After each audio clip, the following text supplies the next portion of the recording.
جب بنی اسرائیل کی قوم میں نفرت، حسد اور مساکین پہ ظلم بڑھنے لگا تو اللہ نے اپنے نبی عیسیٰ مسیح کو ان کے لیے منتخب کیا۔ تو یوں اللہ کے نبی عیسیٰ مسیح بنی اسرائیل کے بڑے بڑے عالم اور معتبر لوگوں سے کہنے لگے، کیوں ظلم کرتے ہو؟ غریبوں کا حق کیوں کھاتے ہو؟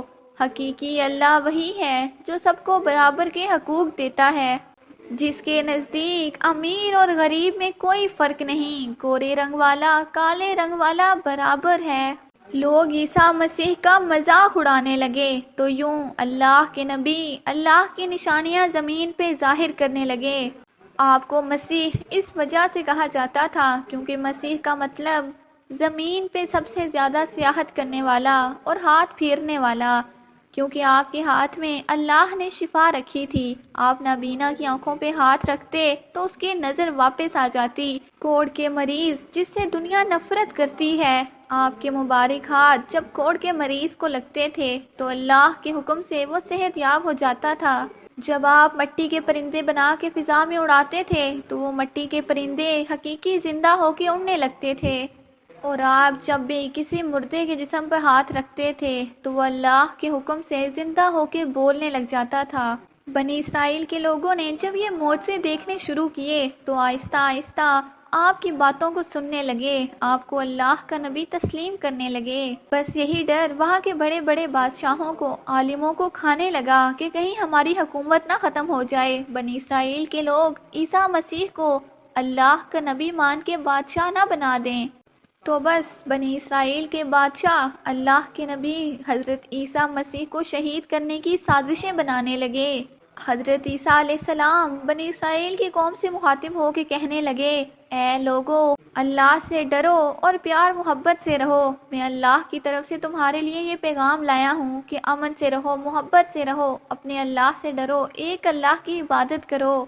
کچھ لوگ آپ کی باتوں پہ عمل کرنے لگے، کچھ لوگ آپ کے ساتھ رہنا شروع ہو گئے، اور کچھ لوگ وقت کے بادشاہوں کے ساتھ مل کے آپ کو شہید کرنے کی سازشیں بنانے لگے۔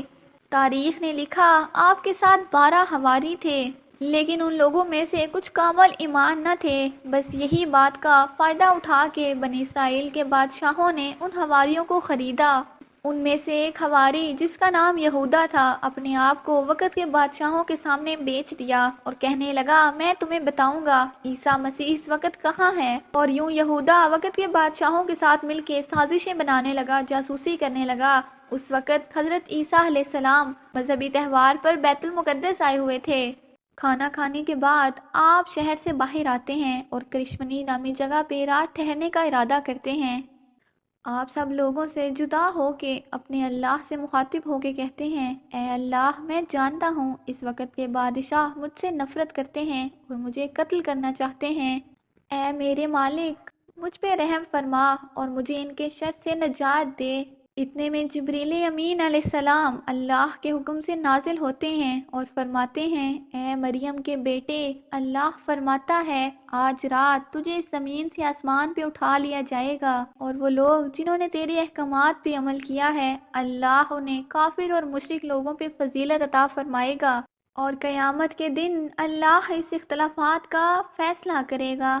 بس اللہ نے ایک حیران کن معجزہ دکھایا، یہودا کا جسم حضرت عیسیٰ مسیح جیسا ہو گیا، اور عیسیٰ مسیح کو اللہ نے آسمانوں کی طرف بلند کر دیا۔ بس جیسے ہی بادشاہ کے لوگ وہاں پہ گرفتار کرنے کے لیے آئے تو انہوں نے یہودا جاسوس کو گرفتار کر لیا، کیونکہ اللہ نے اس کی شبیہ حضرت عیسیٰ مسیح جیسی بنا دی تھی۔ اور یوں اللہ نے بنی اسرائیل کے لوگوں کے دلوں پہ سخت مہر لگا دی، اور وہ کہنے لگے کہ ہم نے مریم کے بیٹے اللہ کے نبی عیسیٰ مسیح کو قتل کر دیا۔ انہوں نے سوچا کہ انہوں نے عیسیٰ مسیح کو سولی پہ لٹکا رکھا ہے، لیکن حقیقت تو یہ تھی کہ اس معاملے میں وہ غلط فہمی کا شکار تھے۔ وہاں کے کچھ لوگ حیرت سے یہودا کے جسم کو دیکھ رہے تھے کہ اس کا چہرہ تو عیسیٰ مسیح جیسا ہے، لیکن اس کے اندر کوئی بھی عیسیٰ مسیح کی خوبی نظر نہیں آ رہی۔ وہ بس اپنے وہم و گمان کی پیروی کرنے لگے۔ حقیقت تو یہ تھی کہ عیسیٰ مسیح کو انہوں نے قتل نہیں کیا تھا، کیونکہ اللہ کے نبی حضرت عیسیٰ مسیح کو اللہ نے صحیح سلامت آسمانوں کی طرف بلا لیا تھا۔